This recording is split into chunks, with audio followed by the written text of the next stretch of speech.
Hi friends, আজকে বানিয়ে নেব সবার পছন্দের এগ রোল বানানোর জন্য আমি প্রথমে বাটিতে ডিম নিয়ে নিয়েছি। আমি এখানে একটা ডিম নিয়েছি।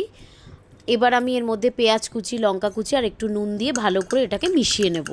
আমি প্রথমে ময়দাটাকে মেখে রেখেছিলাম, দিয়ে এরকম গোল পরোটার মতো আপনারা বেলে নেবেন, দিয়ে তাওয়াতে প্রথমে একটু সেঁকে নেব এটাকে। এরপর এটাকে তাওয়া থেকে নামিয়ে তাওয়াতে তেল দিয়ে তেলটাকে ভালো করে গরম করে দেব। প্রথমে আমি ডিমের গোলাটাকে দিয়ে দিলাম, দিয়ে এটাকে হালকা একটু ফ্রাই হতে দেব। এটা একটু হালকা ফ্রাই হয়ে গেলে আমরা এর ওপরেই পরোটাটাকে দিয়ে দেব। আপনারা চাইলে পরোটাটার মধ্যেও কিন্তু ডিমের গোলাটা দিয়ে ওইভাবেও এগরোল করতে পারেন। আমি এরকম প্রসেসে বানালাম।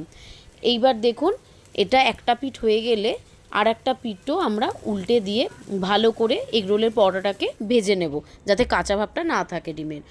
এগরোলের পরোটাটা পুরো রেডি হয়ে গেছে। আমি এবার এর মধ্যে দিয়ে দিলাম একটুখানি আলু তরকারি, কেননা এগরোলের মধ্যে আলু দিলে খেতে ভীষণই ভালো লাগে। আর আমি এখানে একটু সস দিয়ে দিলাম। আমি আগে পেঁয়াজ ব্যবহার করেছি বলে এখানে আমি পেঁয়াজ দিলাম না। আপনারা পেঁয়াজ কুচি, শসা কুচি, লঙ্কা কুচি অবশ্যই দিতে পারেন। এবার আমরা এগরোলটাকে এভাবে মুড়িয়ে নেব আর সার্ভ করার জন্য এটা পুরোপুরি এখন রেডি।